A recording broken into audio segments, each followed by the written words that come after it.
We'll guide you through how to change your Dropbox location on your desktop. If you find this helpful, consider subscribing and liking the video. First, open the Dropbox application on your desktop and ensure you're logged in. Click on the Dropbox icon in your system tray or menu bar. Then go to your profile picture or initials in the top right corner to access the settings. From the drop-down menu, select Preferences. Here you'll see several tabs at the top. You want to click on the Sync tab. Once you're in the Sync tab, look for the section labeled Dropbox Folder Location. You'll see the current location displayed there.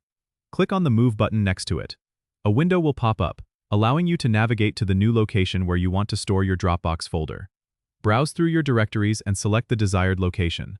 Make sure it's a spot with enough storage and not a system-critical folder. After selecting the new location, click OK or select Folder. Dropbox will prompt you to confirm the move. Confirm it, and Dropbox will start transferring your files to the new location. This might take some time depending on the size of your Dropbox and your internet speed. Once completed, your Dropbox folder will be in the new location, and all files will sync from there. It's a good idea to double-check that everything transferred correctly by opening the Dropbox folder and looking for your files. Don't forget to subscribe and comment if this helped you out.